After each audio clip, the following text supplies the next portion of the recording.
Hi, I'm Dardi, and today I'll be talking about magnetic force. So, what is magnetic force? Well, from definition, magnetic force is a consequence of the electromagnetic force, one of the four fundamental forces of nature, and is caused by motion of charges. So, mag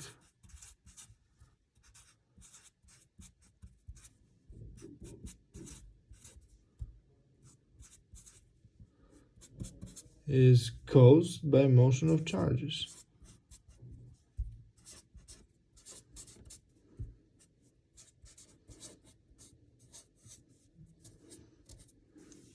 Now, how can we see the magnetic force? Well, we can't see it, but we may look at this experiment and get an idea about it. So, these are two blue wires, and this one here is a copper rod.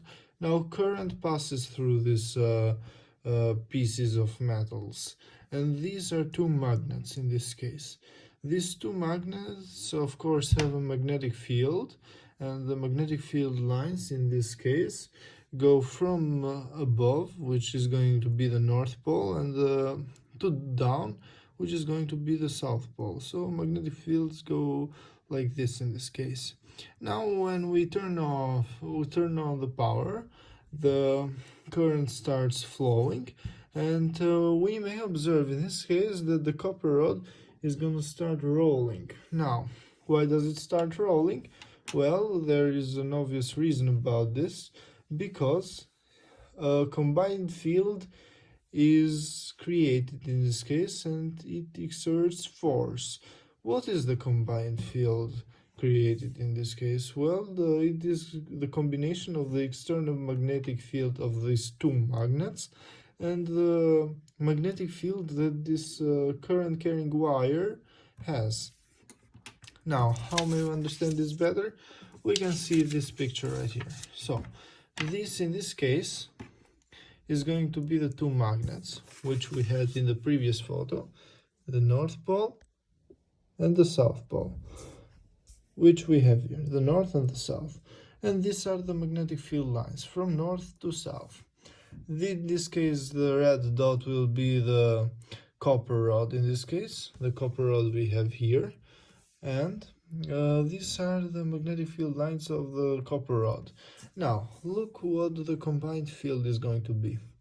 We see that the magnetic field lines of both of the magnets and the current carrying wire are going to be stretched, and a force is going to be exerted on this way.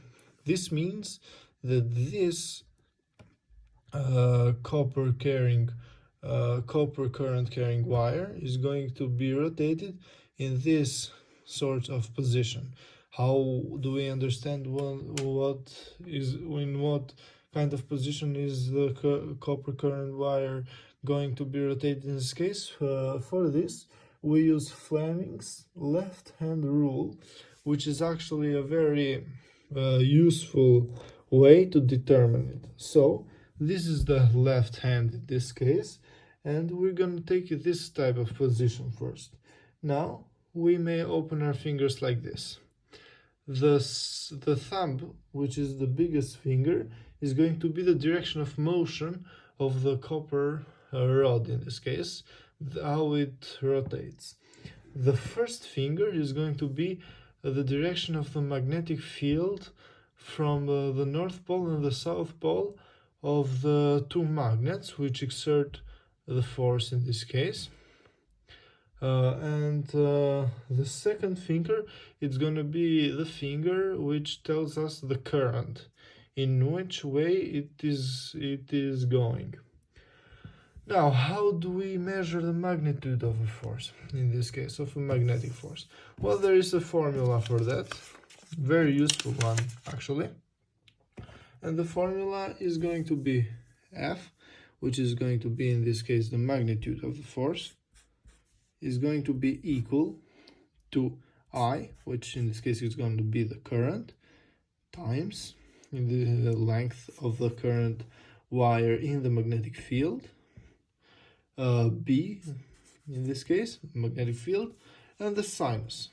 Sinus is important because the angle is really important in this case, because, for example, if we have an angle of 0 grads, for example, if the lines are parallel, we don't have a force because the sinus is going to be 0, and the magnitude of force is going to be 0 too. And the maximum value of the magnitude of force in this case will be when the lines are going to be perpendicular, in which case the sinus is going to be equal to 1. The force that the magnetic field exerts is really important. We may look at it from, for example, from the Earth's perspective. The Earth's magnetic field exerts force on charged particles from the sun itself. And it's very useful because it deflects them and prevents them from damaging us. For example, this is the sun,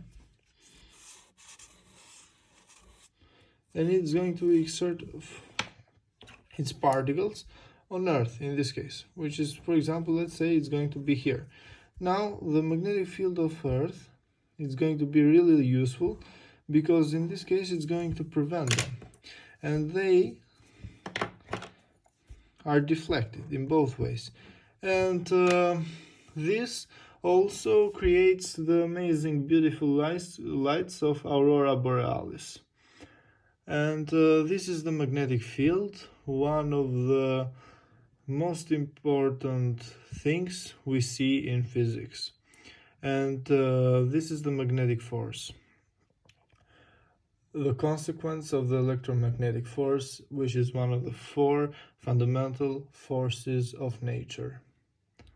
I am Darty, goodbye.